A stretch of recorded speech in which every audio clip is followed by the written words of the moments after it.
Ba-da-bum, bum, bum, bum, bum, bum. Bum, bum. Ba-da-bum, bum, bum, bum. Bum, bum, bum. Ba-da-dum, bum, bum, bum. And what is next for Killian Dain? I am Luke Hone. This is El Fakador Larry Blake, and welcome to the post NXT WrestleRamble, which of course is sponsored by our very own magazine, which you can get loads of copies for dead low prices. Head on over to the link that is in the video description below. I hope it's there, Pete. I'm looking at you through the corner of my eye, and I'm not sure if you did put the links there. But anyway, click the links, and you'll be able to get all of those cool magazines before it hits shops in the UK on a monthly basis. Cannot wait till I'm on the M6 going up to see my cousins, pop into a local WH Smith on the service station. They still have those? Oh, absolutely. Service station, and get myself a Costa coffee and a copy of the WrestleTalk magazine that I actually get for free because we get them sent here. Yes. Yes. And we are joined by King Chopper Whopper, Pete Quinnell. Is that still my name we're going with? Chopper Whopper. Chopper Whopper. I haven't been here recently. Chop the morning. So, because I've been on holiday, I'd just really like to take this opportunity to say happy birthday, Pete. Yep, it's about time that we all said happy birthday, Pete. Definitely still not my birthday. Still get those happy birthday messages into Pete because he does need them. Because he loves them. Oh, don't worry. The chat don't need telling anymore. It just happens. He is going to be managing your super chats while we dive into our main topic of discussion, which, of course, is the Matt Riddle versus Killian Dain main event. So this has been on the cards for some time now. They were meant to have a match. Well, Killian Dain made his return. Oh, dearie me, I'm knocking everything over. Killian Dain made his return to NXT by attacking Matt Riddle, right? Yes. Yeah, he was like, was under a mask, was he not? He was wearing like a hoodie. He was wearing a hoodie, and then it was sort of the most obvious reveal ever. It's like, who could that giant man be? Who's this giant hairy man? Surprise! Oh, it's Killian Dain. Oh, sorry, he wasn't actually wearing a hoodie. It was just his hair woven into a hoodie shape. And so he laid out Matt Riddle, and then they were meant to have a match, and Dain laid him out even more. And then they had a big altercation at TakeOver Toronto, where they were pulled apart, and Killian Dain knocked him off the stage. And then finally, these two had a match this week, and it were great. It was very good. Yeah, I think I wasn't overly keen on this feud and re-debut. Really? As much as I thought, I was saying about the bit where he sentons him through the stage, and then we had Matt Riddle the next week appear coming out of the gym I'm fine, bro. Yeah, I'm fine, and then bro. here we got him taped up and his ribs all done. It's that should have happened after the first time. Yeah. Surely. I hear that, yeah. I mean, I've really enjoyed this. I'm maybe it's because I've been really enjoying all the Dain promos, and I thought the first attack was pretty badass. You're right, the attacks have been I think the attacks have been very good, but I just feel the storytelling around it hasn't quite carried through until now. But again, this storytelling happened in the match where it was we've taped him up and this is going to play, obviously, that's the obvious warning sign of spot coming. Yeah. Involve his ribs. And let's call a spade a spade.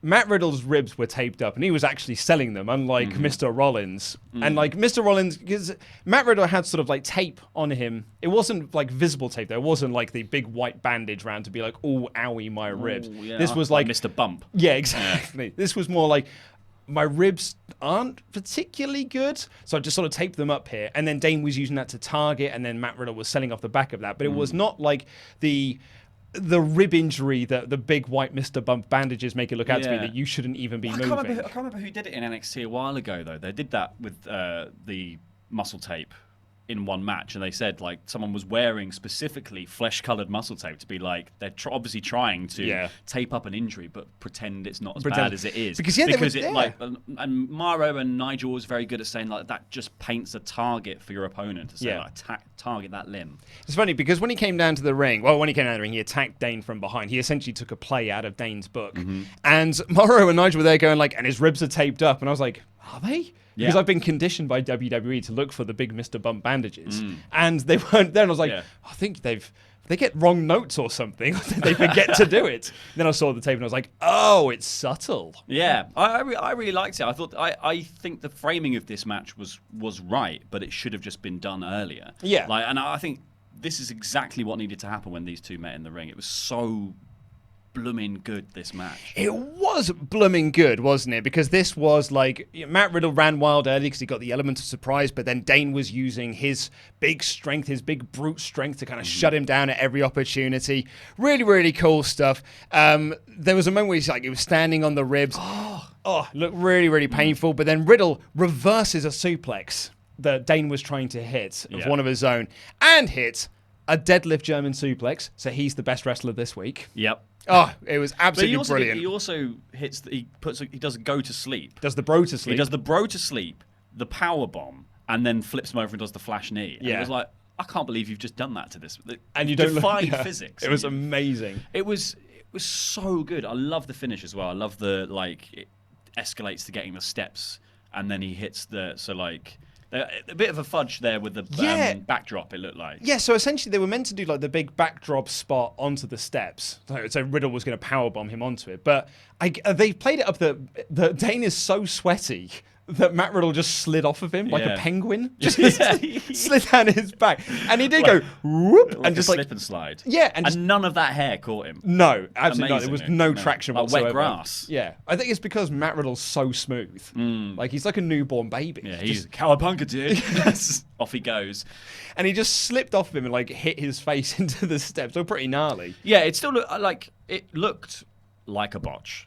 But it looked like a botch that still sort of read as, that looked really painful. Yeah. And that looked like it would have done damage and still kind of could have been what you intended to do. Absolutely. And they played it well, and then Riddle ends up on the steps, and then Killian Dain hits a huge senton onto the steps, then a Vader bomb off the apron, and then puts him in the ring and hits 2 Vader bombs. 3 more. 3 Vader bombs back to back, and then pins him.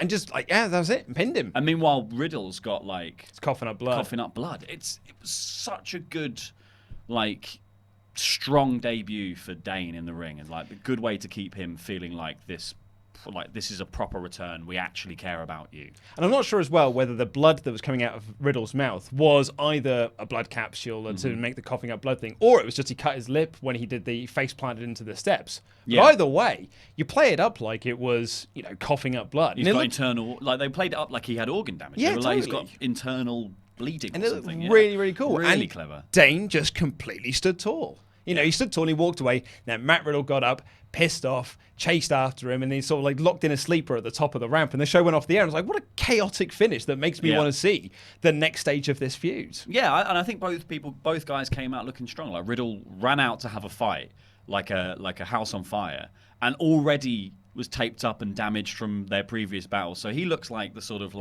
babyface, resolute. I'm still pissed off. I'm going to take you down. And Dain looks like this monster that can't be stopped. Yeah. Even though you can still play up the edge that Riddle was injured and probably shouldn't have been having a match anyway. And there was a nice... to stand, Dain gets to stand tall and then get chased off down the ramp, which is such a cool moment. And there was a really nice, subtle touch as well. I mean, it was not massively subtle. It's probably not the right word to use. But as Dain was walking up the ramp, he was motioning to Riddle, the title belt motion, as if Dain is setting himself up to be, I'm a title contender now. Yeah. Whether that's the North American Championship or the NXT Championship. So that's the title of this video. It's the question we're going to get to. Where do you think he's going? I mean, I'm assuming we're going to get a return match, but where do we go from there? Well, from there, I think Dain probably is a very good interim title challenger for the NXT Championship. He's a very good, not going to win it, but another, feather in the crown of Adam Cole or whoever's the next champion to be I'm a legitimate champion. I'm a fighting champion. I beat this guy. Yeah. Because it's kind of crazy that this is a loss for Matt Riddle. He's had one other loss, I think. In Velveteen Dream? Yeah, which was a roll-up. I can't quite remember what the ending of that match was, yeah. But he's been well protected. Yeah, he's been very well protected. And I think this, I think it will be put over massively next week that this is a huge, devastating loss for Riddle. But he's still, kind of a fighting contender. He's still ready to keep on kicking, keep on growing. Exactly. And I think this is a good thing to do while we've got Jordan Miles and Adam Cole doing their bit now that they've got to do kind of the obligatory put up, we're going to raise Jordan Miles up to the up a bit on the card. It's good to have something for Riddle and Dain to do, and vying over the number one contendership is a very good thing for them. I think that's a really smart thing to do. Because I think Riddle was always going to be the shoe-in for number one contender, and this is the way to make people really feel like he properly deserves it. Because, to be fair, and Keith Lee's probably been saying it, is like, your man came in and was immediately just gone like, you are one of the top guys. You are one of our guys. Yeah, now, and it doesn't, and you haven't had to beat that many people of a certain caliber to get there. Yeah, no, I think that's fair enough. I mean, I'm in agreement with you. I think that he would be a fun title contender for Adam Cole, because Adam Cole can really play like the oh my god, I'm against a fight here and I really need the Undisputed Era in my corner. Yeah. It'll be interesting to see, because we are heading to War Games next. So are we getting the Era inside the cage? Maybe we'll talk about that in the full review. So I think that I can certainly see Killian Dain next year in title pictures, in title matches. Yeah. Maybe number one contenderships with Riddle, Keith Lee and Dijak being in there as well. I think we can really create sort of like a new era of the top flank of NXT. Particularly now they're going to the USA Network. They really need to sort of bolster up that main event so it's not just Cole and Gargano all the time. Well, they've got another hour to fill. Exactly. There needs to be they need to have proper mid-card feuds and like the top of the card feuds that don't involve the titles anymore, because actually the titles, they've got enough titles to make a 1 hour TV show. They definitely don't for a 2 hour one, unless they're going to elongate all of the matches. So every match is a pay-per-view length match, but that's bad for the people performing it.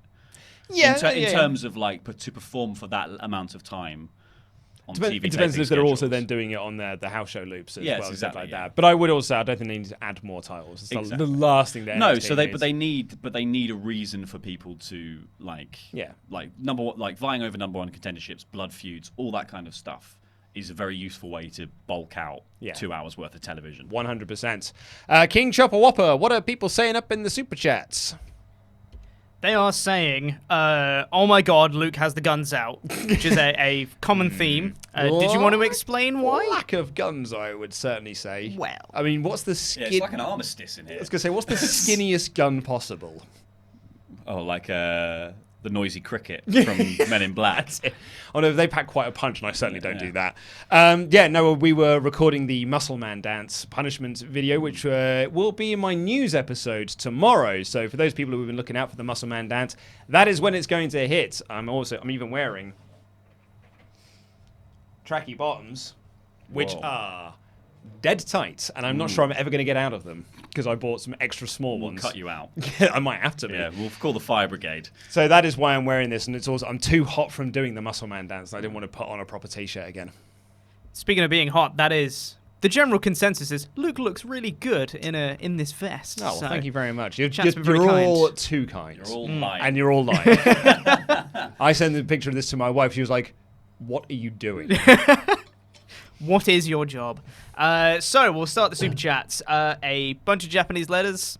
Don't know how to say that, but thank you. How would you define main roster? All three brands now have television, are live, and basically share a roster pool. Is NXT main roster now? Will it be WWE ECW 2.0? Now, I'm going to go with the WWE CW 2.0. It is a third brand, but it's the least important of the brands. Because Evolve is now essentially developmental. Yeah, so I think it'd be really interesting to see, because like all the reports that have been talking about NXT going to TV or whatever have said like Vince is going to have an oversight.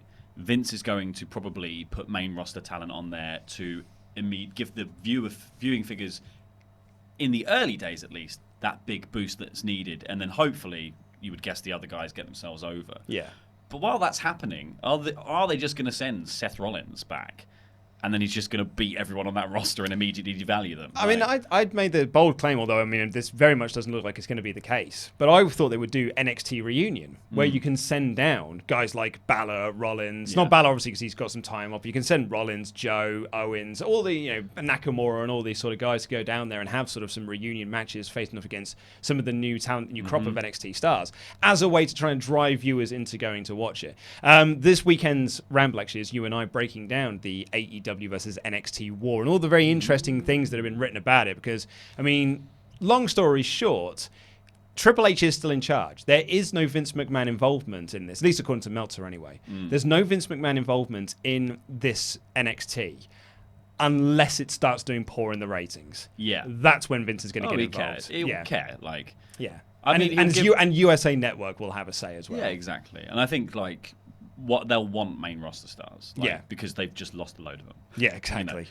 They know who people are because they were on their channel. So they'll Yeah. be like, I don't know, maybe like they had Becky Lynch when the whole man thing was happening. Yeah, Becky totally. Lynch Yeah. on there. They understand who's good, who's available. Yeah. So Good question though.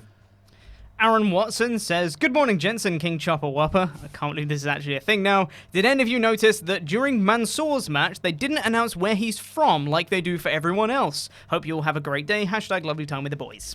Did they announce everyone else? Just don't remember. I don't really mention. I tend to block out a lot of. But that's interesting that they didn't. yeah, do they? I don't even know if they do everyone else.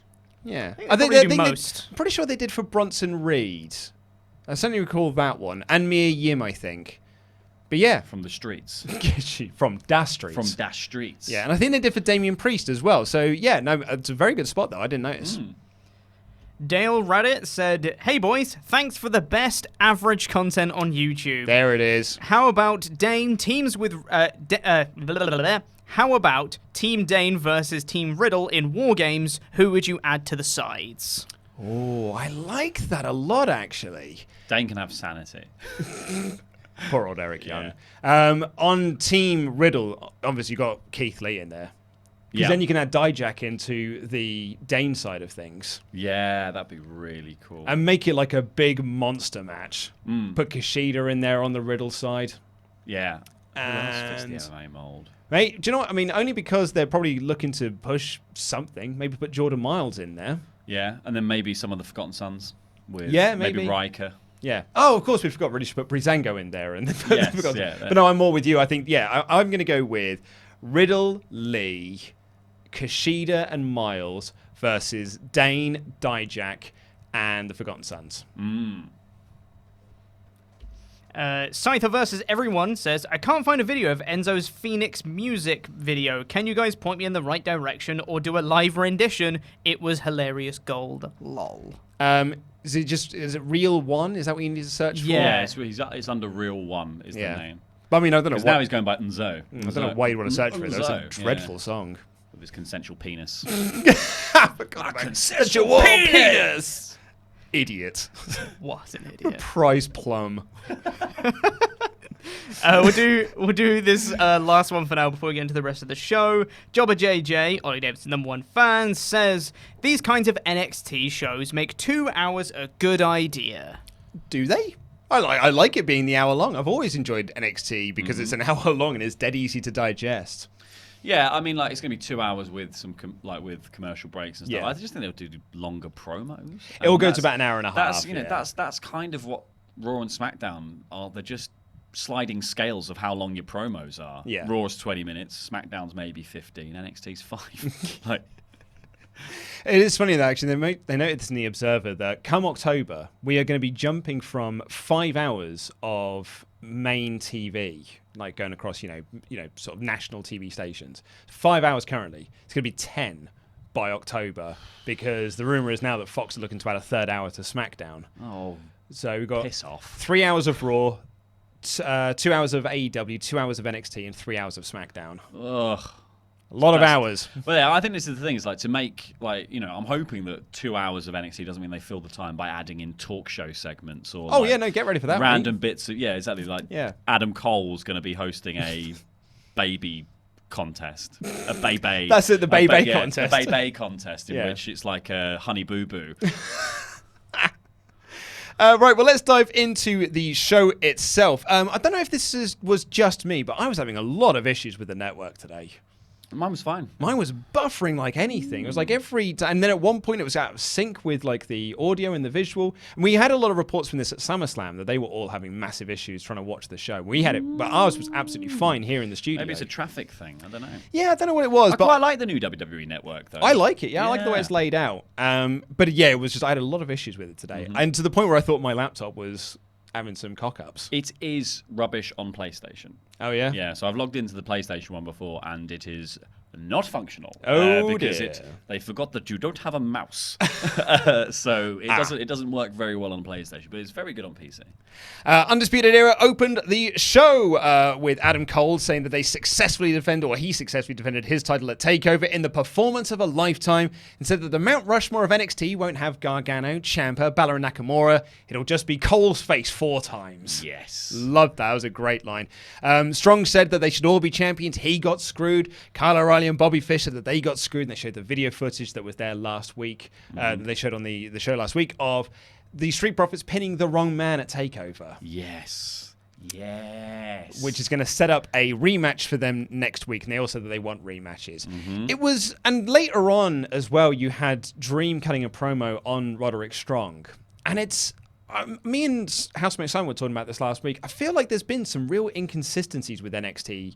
This year in particular, we had that Undisputed Era storyline. We're breaking up. That's just been dropped, and we're now just fine again.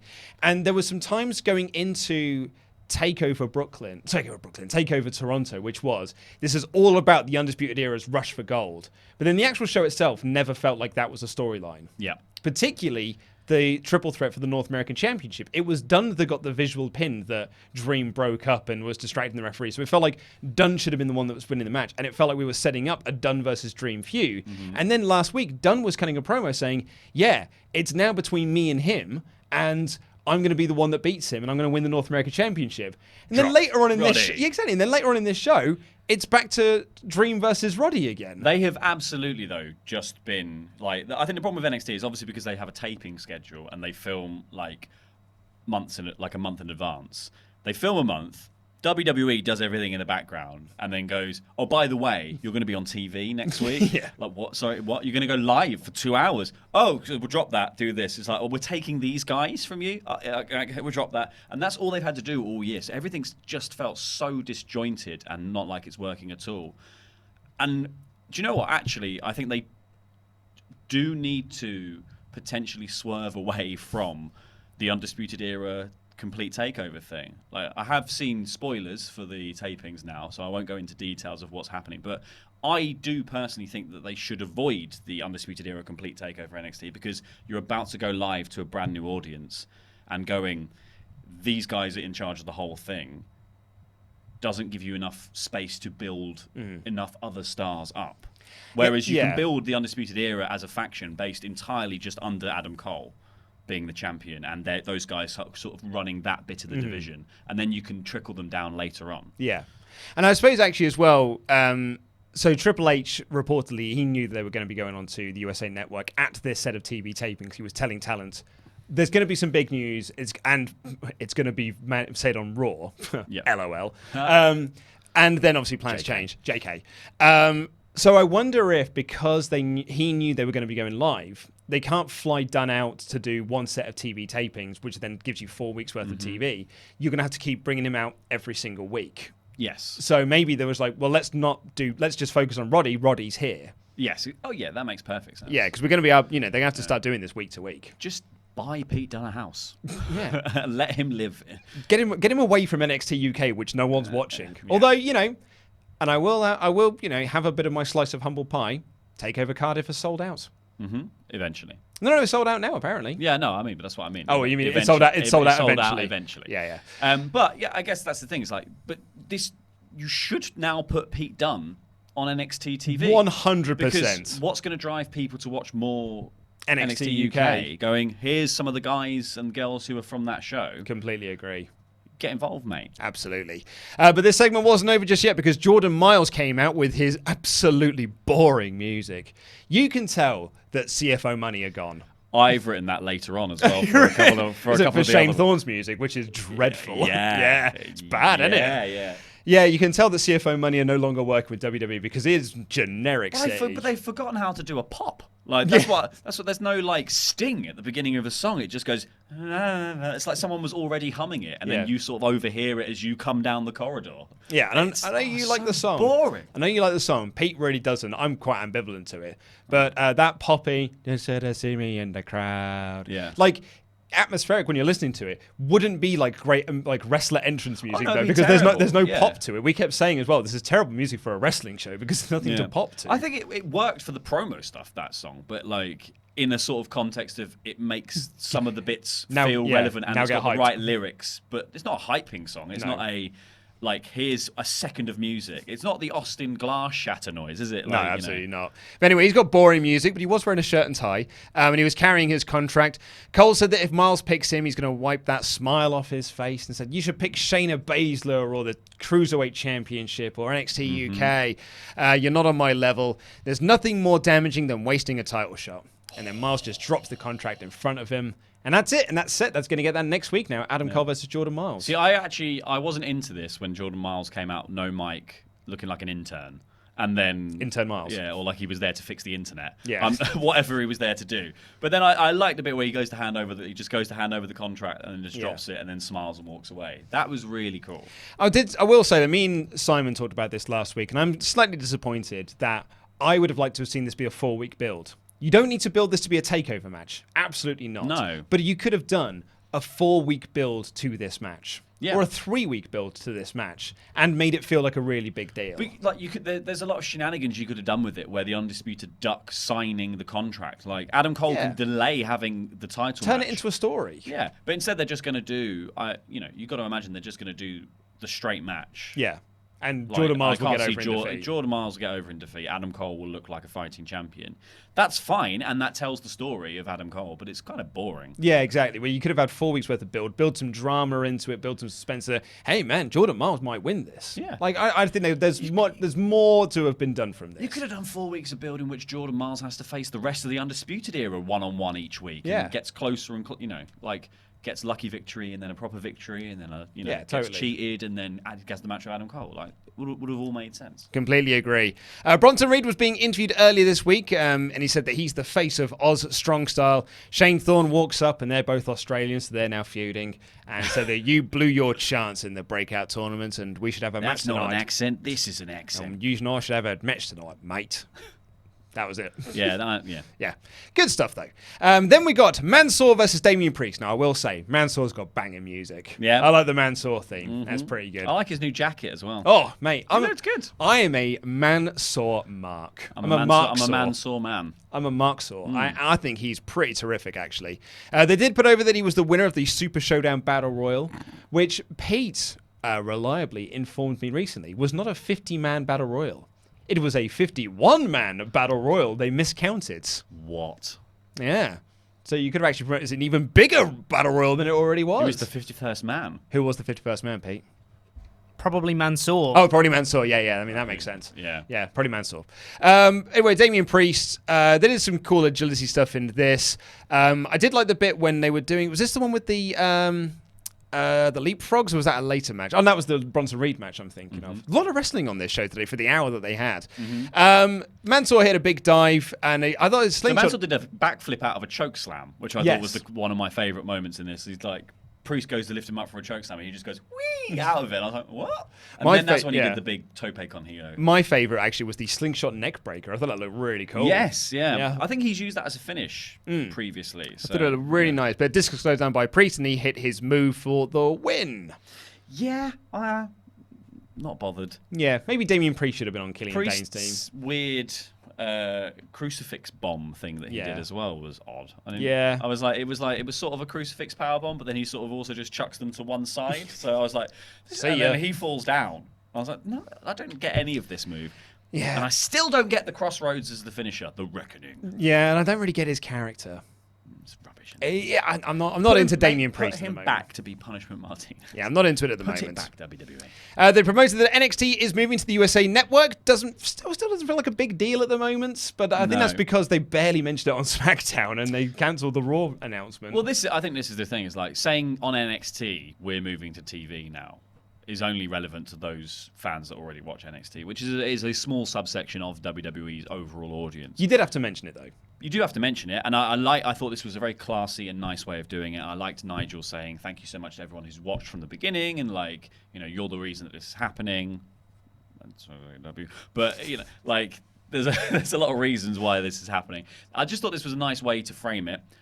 But it would be nicer if WWE felt like they were making a much bigger deal of it, like going like, announced on WWE.com. Yeah. Who goes on WWE.com? I think to get to the network. I was going to say we do, but that's to get images for Yeah, our well, videos. yeah. That's the only reason I would have to go to that site. I'm hoping they do something big on Raw and SmackDown next week, and I'm actually fully expecting them to do so as well, particularly in the weeks leading up to its debut. Well, you've got to imagine they've got to have some NXT talent actually do something on those shows, and you've got to give them a win. Street Profits are right there. Yeah, but we can't build NXT on USA off the back of the Street Profits being backstage, hanging out with Kathy Kelly, being like, "What's in your solo cup?" Like rubbish. Yeah.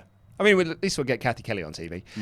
Mia Yim versus Vanessa Bourne was up next, so I guess we've dusted them off again. Oh, yeah. Yep.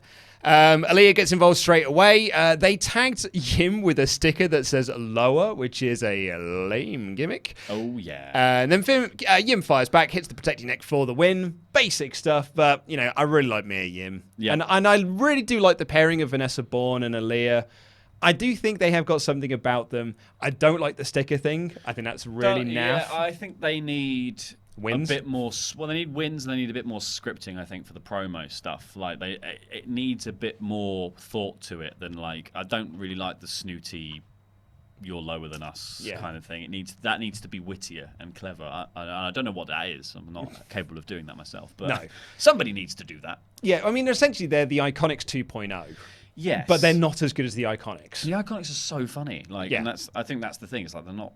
The Iconics were never like in that higher echelon of the female talent on NXT, but they put themselves over because they're so funny, and I think they got over quite well on the main roster through backstage segments and things, and like all the WWE.com exclusive clips of the Iconics having meltdowns. It's so funny. Should have been on TV. Then actually I thought the follow was really, really good to this, which was Shayna Baszler's music hits. Crowd are super into both of them here as well. Lots of chants for Yim, loads of chants for Baszler. And Baszler says, hey, you're badass. You took me to the limit, but we shouldn't be enemies. Instead, you could stand right beside me, which I thought was a wonderful line. It's not like, let's work together. It's, you're going to stand beside me. Yeah, no, I like it. That was a nice line. Under the wing of the dragon. Under the wing of the dragon. So good. And, Duke and Shafir surround the ring. Obviously, Jessamine Duke's not getting involved because her arm's very owie. But Shafir and Baszler just beat the crap out of her, and the referees ran to break it down. I thought this was actually really good. It's a bit of a shame that this angle was done now. It almost felt like this angle should have been done first and then built to their Toronto match, and that's why Yin was taking them all out. Yes. Yeah, definitely. Yeah, that was a weird angle, and it definitely felt like it was Yim's time to win. But I can see why, considering the stuff is looming about USA, you would keep the belt on Baszler because then you can use the Ronda Rousey angle to make it seem like a much bigger deal. Yeah, I did like this segment. This was a really, liked this was a cool segment. Yeah, and do you know what? Like, if you're going to go to a new channel, why not replay your hits? Like, absolutely, why not just replay the hits? Why not? Do you know what else was awesome? This next segment was awesome. Keith Lee versus Dominic Dijakovic. Domino Dijakovic. Domino's Pizza. Is going to happen next week. And they were showing recaps of their time in Evolve and around the independent scene, where essentially Lee versus Dijak was like the Eddie Guerrero, Dean Malenko. It's like if you're a promotion, you book Guerrero Malenko, and that draws people to come and see you. Keith Lee, Dominic, and Dijak was like that.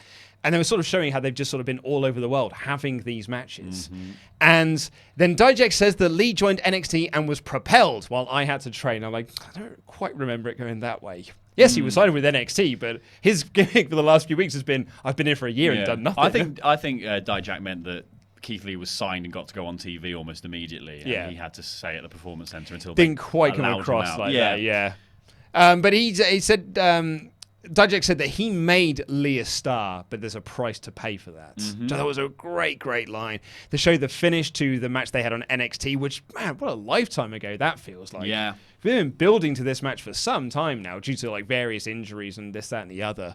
And so excited to see it. Lee talking about, hey, we don't want to end it this way. We're going to have a big match next week. And yeah, really good interviews from both men. Loved the way this was shot. Loved the way this was edited. Loved the way this was presented. Got me super hyped for the match next week. And I think it's that thing, isn't it? It's like, they put over the idea in this promo that this is the meeting of two hyper athletes. This is a 6'7" guy who can do spinning flips off the top rope, and this is a 400-pound guy who can do spinning flips. Oh, this it's was just they're both rad. complete freak athletes, and Yeah. like it is a spectacle to watch them just bang into each other in weird, increasingly athletic, weird, jumpy, acrobatic ways. Absolutely. I genuinely can't wait for this. I think it's going to be an awesome match. Really, really good stuff. We next got Bronson Reed versus Shane Thorne. This was where we had the spot that I thought was in the priest matches, where Thorne was doing leapfrogs, but then Bronson Reed just caught him in one of the leapfrogs and just powerbombed him into the earth. Yes, it was cool. Great. Yeah, really was woke cool. the crowd up as well, because the crowd weren't massively into this match at the start, but that one spot made the crowd go like, oh God, oh wow, that's amazing. Yeah, I mean, there's no better way to bury your breakout talent that you were trying to put over a week ago. You know, you take the choice crop of Jordan Miles and you go, well, he's going against Adam Cole now. Everyone else from that, though, they're just going to take on Shane Thorne. Who's basically now got the legend killer gimmick, but for noobs. That's it. He's got the just noob the gimmick. noob killer gimmick. Yeah, because they are talking about like he's running through the breakout tournament stars, because he did get the win here. Although Reed was on top for a lot of this match, Thorne tripped him up when he went to the top rope and then hit an amazing Shining Wizard for the win. I think Thorne's really good. I just don't think he has the credibility to elevate these guys while also getting his own wins. Mm-hmm. You know what I mean? Yeah. It doesn't. And I get the idea that now Shane Thorne will run through these lot, and there will be the guy who stops him, and he will also get sort of the rub of that. But that's again lowering all these guys down in terms of how proper they feel in terms of their sort of like wrestling acumen. Yeah, which I think is a fair enough. I just think that Shane Thorne was not the man for this gimmick. Like Cassius Ohno also wouldn't have been the guy for this. It needs to be someone slightly like Keith Lee could have been the guy to do this. He could have, like Keith Lee's promos previously were about, you know, all these other people getting elevated. There's a breakout tournament, whatever. He would have felt like the right talent to run through everyone if they were going to do a heel turn for Keith Lee. Yeah, Dijak would have been perfect for this as well. There were so many guys you could have used that felt like a presence, and Shane Thorne, unfortunately, is not that guy. Plus, his music is awful. Not his fault, of course, but it is bad. It is bad. The Velveteen Dream was then brought out on his sofa, and he goes through his merchandise doing the MasterCard gimmick, where you're like, this T-shirt, £30. These sunglasses, £15. Me beating Pete Dunne and Roderick Strong at TakeOver Toronto, priceless. Missed that old gimmick, the priceless gimmick. He said now the spotlight is on Strong, and he's going to have to give the Dream an experience he's never seen before. So yeah, very much setting up that it is going to be Dream versus Strong going forward. Yeah. What does that mean, though? Give me an experience I've never seen before. What is he after? Backbreakers. Backbreak, yeah, I guess. You've seen that, though. Yes. You've got a few of them at Toronto. They did indeed. And then we got the announcement that it is going to be Adam Cole versus Jordan Miles next week, and the Street Profits versus the Undisputed Era for the tag titles, and then we got the Killian Dain versus Matt Riddle main events. Overall, I thought it was a fun show. It was. I actually think it's really good. I think there's a few show. little quibbles with the current state of NXT's storytelling, and the fact that it seems to be a bit all over the place. But other than that, I think the wrestling in this show was really good. Yeah. And I feel like people think that I'm really down on NXT going to USA, but I'm actually stoked for it. I mean, the only reason I'm been a bit down on it is because we're now into trying to figure out how we're going to review all these bloody shows. Yeah, but it's inconvenient. There's two on one day. Very much so. But I'm stoked, absolutely stoked for it to go to TV and for it to be 2 hours. Me and Ollie recently were doing Takeover Brooklyn 2015, which you and I watched back in the day, and we were talking about like at that time I was so into NXT. This is for our Patreon podcast, if you're not aware. We're so into it. I was so into that brand at the time that when a show would end, I was like, I really wish that show was longer. I want more of this show. Yeah. And there are times when NXT comes to an end where I do say, I want that show to be longer. This show could have been on with being longer. Like, we could have seen what happened with Riddle. Exactly, yeah. I could do with this show being longer. I could do with seeing more of these stars. I think more of these stars need some more TV time. So I am absolutely stoked it's going to 2 hours. And I think they're going to do some really good stuff. I think it's going to be super fascinating as well, because this is, you know, if everything Meltzer is saying is true, and it's Triple H running it until the ratings might go badly and then Vince might step in. This is what we've all been saying about Raw and SmackDown, like, can't wait for Vince to leave. Can't wait for Triple H to have full control. We're going to see what the television product that Triple H will put out there finally is. Yeah, absolutely. Which is very, very exciting. Pete Quinnell. Sorry. Chopper Whopper Pete Quinnell. Chopper Whopper. What are people saying up in them super chats? My liege. Shut up. So Birthday we're liege. it's definitely still not my birthday. We're going to start with Foreskin Max. Great name. Last super chat for a while. I start school soon. Course next week. I just found out I'll be going to the same school as Renee Young. Well, I didn't even claim know to Renee fame. Young was going to school. So that's cool. Well done, Yeah. Renee. The same super chatter from earlier, which has Japanese lettering, which I can't read. My fiance got tickets to the Super J Cup tonight. It should be fun with Osprey Ooh. versus Amazing Red. Yes, mate. Love ACH, but the breakout tourney was lacking impact. Oh, God, wasn't it just? I thought it was a real lackluster tournament in the end. They had a stellar first couple of matches, and then it weirdly just lost steam after Yeah, that. I watched the last week's NXT, catching up this week. That Grimes Jordan Miles match just Nothing to went it, mate. nowhere. Yeah, it went nowhere fast. Yeah, real shame. I'm a fan of ACH as well. They just played the tournament too straight. Do you think? Like, I think it needed some of that. What we were saying before, like when they did the UK tournament and Pete Dunne was the heel character going through it. They just needed somebody to have some character that transitions throughout the whole tournament. Yeah, Everyone that's just true. came out and just had a very straight match, which Yeah. is fine. But that's not how even indie promotions run their tournaments. No, Like, look at how yeah. Progress run their Super Strong Style tournament. Like, that was so well booked. Yeah. As Housemate Simon brilliantly put it last week, is that just going out there and having good matches isn't good enough in NXT. Like, that's not going to get you over because everyone's going out there and having good matches. Yeah. Like, it doesn't separate you from anyone. It just makes you feel like you feel like a sort of boring cog in the Part of wheel. the furniture. Yeah. Part of the furniture that Velveteen Dream gets wheeled out on. Jay Jones says, it's dark in here. Bit sinister. That is sinister. Mm. Let him in. Yeah. John DiPietro, Randy Datson's number 2 fan, says, meow. Meow. Wow. Lots of random chats, I guess. Meow. Bradley Fetzer says, chop of the morning to your King Chopper Whopper. I start my senior year of high school in a few weeks. Since NXT is now on USA, will Ollie watch NXT now? Yeah, because it's no longer for Marks. It's on national TV now, so it's now a mainstream product. So he is going to be watching it. The current plan that we've got, I believe, is that the news episodes will have half of it will be AW, half will be NXT. Kind of like at the moment how half of it is a Raw review and then half of it is news. It'll be half AW, half NXT, which will be done by 2 people. And then the Rambles will be split into 2 teams as well, because otherwise I have to watch 4 hours worth of television. So it'll likely be, I don't know, me and you doing NXT, or you and Chopper doing NXT, and Ollie and Chopper, or Ollie and me doing AEW.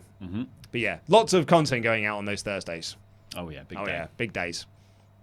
Fluefall12 says, happy birthday, Pete. Still not my birthday. HPD Chopper. I'm excited for next week. Don't know what next week is. Possibly Well, we got- All Out. No, we've got Adam Cole versus Jordan Miles, and we've got the Street Profits versus the Undisputed Era. So it's like NXT, a stacked show next week. Did someone say stacked?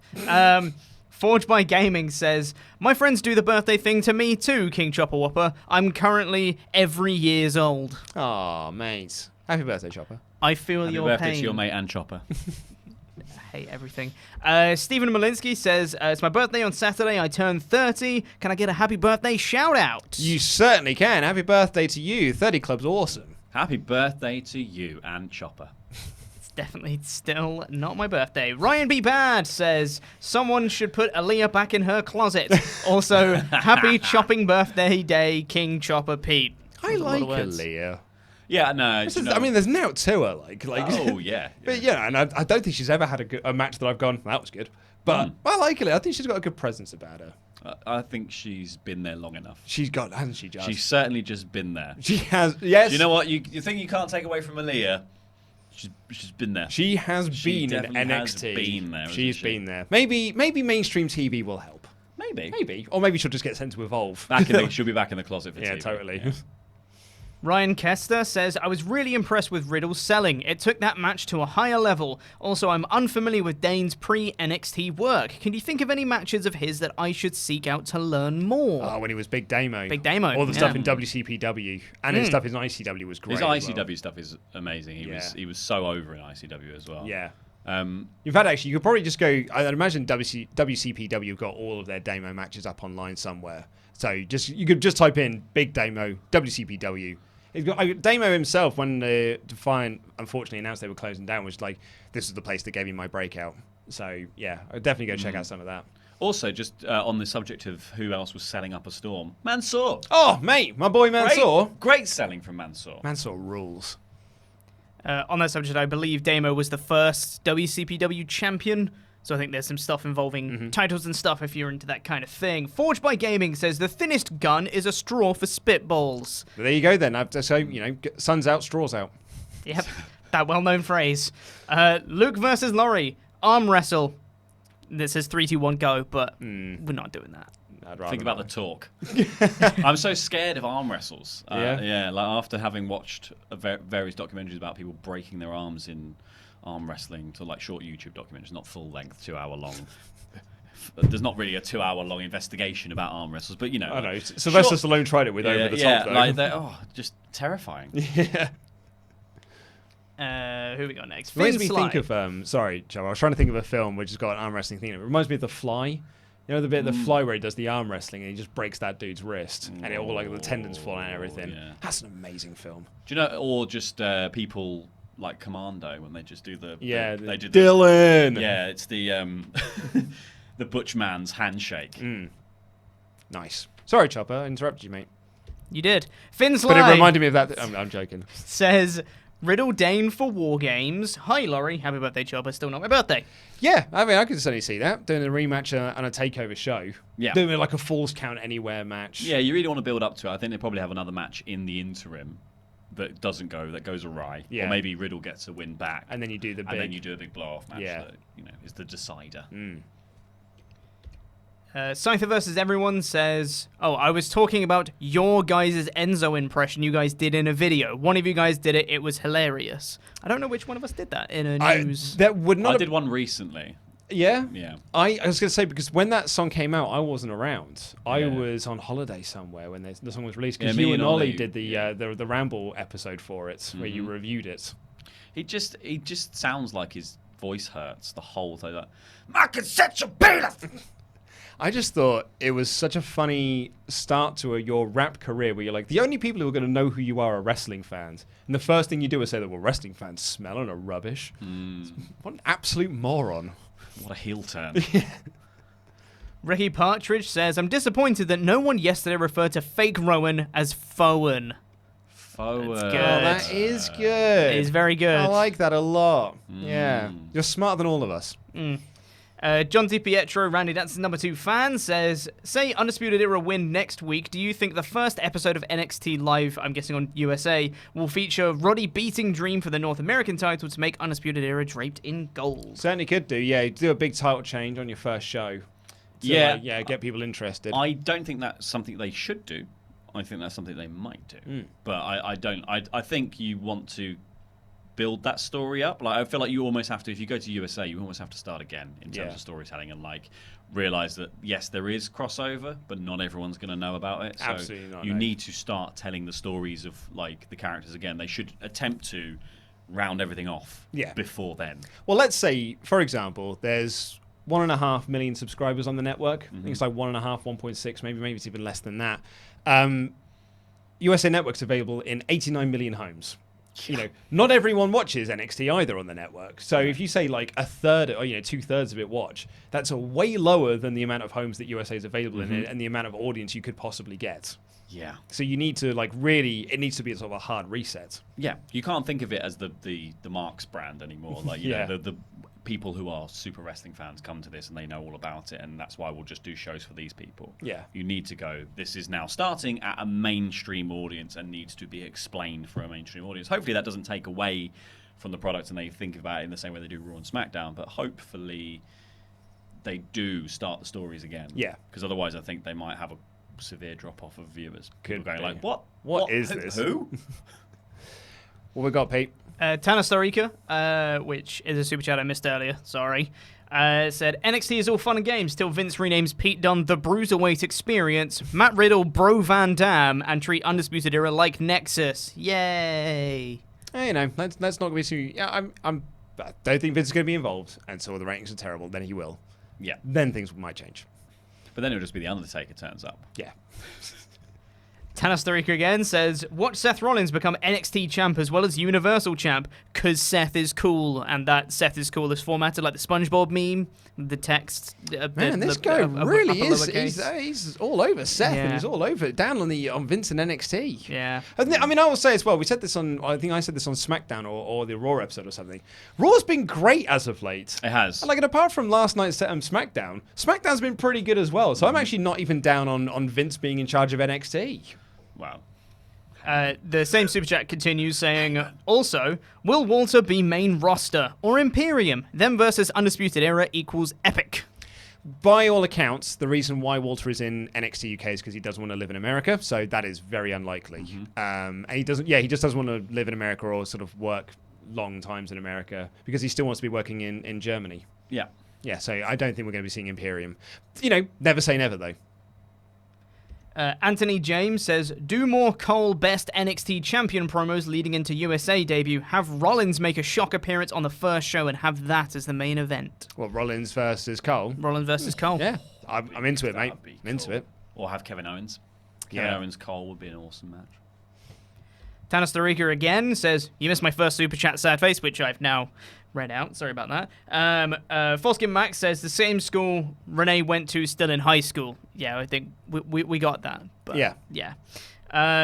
Tomo says, happy stacked birthday, King Chopper Whopper Pete. Thanks, still definitely not my birthday. The Adnap 2 says, tell that guy to watch Big Damo's matches in Rev Pro against Tomohiro Ishii, Nakamura, and Speedball Mike Bailey. Speedball! Speedball's the man. Speedball's rad. Yeah, watch all those. All those sound like great matches. I haven't seen any of them, but now I really want to. Tim Arndt says, thanks for getting me through the last few stressful weeks, guys. Looking forward to more lovely times with the boys. A lovely time with the boys. You're very welcome, Tim. Hope all is okay with you, pal. The headmaster Jonathan Hedman says, theme song change for NXT on USA. If so, go back to the roar in the crowd. Also, happy birthday, Chopper Whopper. Thanks, still not my birthday. No, I'd imagine they probably got like a contract deal where it's, you get this song for X amount of months. That's what I'd imagine. That's how I would have thought the deal works. Probably, yeah. And finally, thank you to Chadrick Clark, who donated, but without a message. Thank you all so much. But that is all we've got time for on this edition of the WrestleRamble. Click the videos that have just appeared on the desk if you're watching this on catch-up. And this little button right here, which will take you over to Patreon and make you become an awesome pledge hammer on Patreon. I've been Luke and this has been our Fake It or Laurie Blake. Over there was King Chopper Whopper Pete Quinnell. And that, we're rambling. Happy birthday, Pete. Happy birthday, Pete.